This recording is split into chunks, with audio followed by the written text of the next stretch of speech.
انا انزلنا التورات، ہم نے ہی نازل فرمائی تھی تورات، فیہا ہدی و نور، اس میں ہدایت بھی تھی نور بھی تھا، یحکم بہا النبیون، اس کی بدولت یا اس کے ذریعے سے فیصلہ کرتے تھے انبیاء کرام، الذین اسلموا،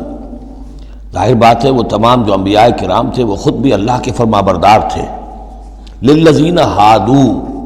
ان لوگوں کے درمیان کے جو یہودی ہوئے، یعنی یہودیوں کے لیے یہ شریعت تھی تورات، اور انبیاء کرام جیسا کہ میں نے حدیث آپ کو سنائی ہے، کانت بنی اسرائیل تسوسہم الانبیاء، کہ بنی اسرائیل کی سیاست اور حکومت کا معاملہ جو ہے، انتظام و انصرام انبیاء کے ہاتھ میں ہوتا تھا، تو ظاہر بات ہے وہی فیصلے کرتے تھے۔ یحکم بہا النبیون الذین اسلموا، فیصلے کرتے تھے ان کے ذریعے سے وہ انبیاء کے جو خود اللہ کے فرما بردار تھے یہودیوں کے معاملات میں، اور فیصلے کرتے تھے والربانیون، اور جو ان میں درویش ہوتے تھے، اللہ والے ہوتے تھے، علماء ہوتے تھے، علماء حق، والاحبار، اور علماء ربانیون کہنا چاہیے زیادہ، اللہ والے، یعنی جو صوفیہ ہمارے ہاں مثلا اولیاء اللہ، اور احبار علماء کے لیے ہے، بمستحفظوا من کتاب اللہ، بسبب اس کے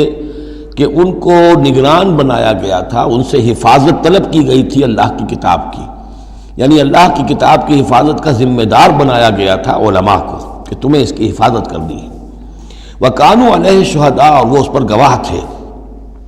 فَلَا تَخْشَوُا النَّاسَ وَاخْشَوْنِی، تو ان سے کہہ دیا گیا تھا کہ تم اللہ سے مت ڈرو، مجھ سے ڈرو، تم لوگوں سے مت ڈرو، مجھ سے ڈرو، وَلَا تَشْتَرُوا بِآيَاتِي ثَمَنًا قَلِيلًا، اور میری آیات کو حقیر سی قیمتوں پر فروخت نہ کرو، یعنی تورات ہے، اس کا قانون ہے، اس کے مطابق فیصلے کرو، لوگوں کو پسند ہو یا ناپسند ہو، اس سے بالکل تمہارا کوئی سروکار نہیں ہونا چاہیے، تمہیں تو دیکھنا چاہیے کہ حق کیا ہے۔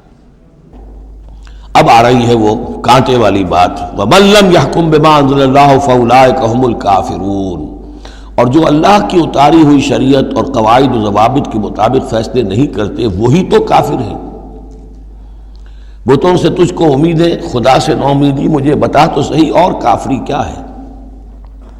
وَكَتَبْنَا عَلَيْهِمْ، اور ہم نے لکھ دیا تھا ان کے ذمے، واجب کر دیا تھا ان پر، فیہا، اس کتاب میں، تورات میں، ان نفس بالنفس، کہ جان کے بدلے جان ہوگی، والعین بالعین، آنکھ کے بدلے آنکھ،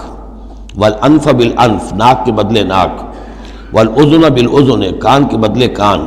والسن بالسن، دانت کے بدلے دانت، والجروح قصاص، اسی طریقے سے زخموں کا بدلہ بھی ہوگا برابر کا۔ فمن تصدق به فهو کفارۃ اللہ، پھر جو کوئی اس کو معاف فرما دے تو یہ اس کے گناہوں کا کفارہ بن جائے گا، یعنی کوئی شخص قصاص نہیں لیتا، کسی نے اس کا کان کاٹ دیا، اب وہ جواباً کان کاٹنے کا حقدار ہے، لیکن اگر وہ معاف کر دیتا ہے تو اپنے بہت سے گناہوں کا کفارہ بنا لے گا، یا یہ کہ وہ شخص جس نے جرم کیا تھا جب اسے معاف کر دیا گیا تو پھر اس کے ذمے سے گناہ جو ہے وہ دھل گیا۔ وَمَن لَّمْ يَحْكُم بِمَا أَنزَلَ اللَّهُ فَأُولَٰئِكَ هُمُ الظَّالِمُونَ، اب دوسری مرتبہ دہرا کر بات آئی، اور جو فیصلہ نہیں کرتے اللہ کی اتاری ہوئی شریعت کے مطابق تو وہی تو ظالم ہے، اور ظالم یہاں بمعنی مشرک، ان الشرک لظلم عظیم، ایک قانون اللہ کا ہے، ایک قانون انسانوں کا ہے، ایک رواج کا ہے، ایک رومن لا ہے، ایک فلاں ہے، ایک پاکستانی قانون ہے، اب آپ فیصلے کس کے تحت کر رہے ہیں؟ اللہ کے قانون کے تحت یا کسی اور کے تحت؟ گویا کہ اب آپ نے اللہ کے قانون کے ساتھ ساتھ کسی اور کے قانون کو مان لیا، یہی شرک ہے۔ وَقَفَّيْنَا عَلَىٰ آثَارِهِمْ بِعِیسیٰ ابْنِ مریم، پھر ان کے نقش قدم پر ہم نے بھیجا عیسیٰ ابن مریم کو، مُصَدِّقًا لِمَا بَيْنَ يَدَيْهِ مِنَ التَّوْرَاۃ، وہ آئے تصدیق کرتے ہوئے اس کی جو ان کے سامنے موجود تھا تورات میں سے، وَآتَيْنَاهُ الْإِنجِیلَ، اور ہم نے انہیں انجیل عطا کی ہے، فیہ ھدی و نور، اس میں بھی ہدایت بھی تھی، نور بھی تھا، ومصدقا لما بین یدیہ من التوراۃ، اور وہ تصدیق کر رہی تھی انجیل بھی اس کی جو تورات میں سے اس کے سامنے موجود تھا، وہدی و موعظۃ للمتقین،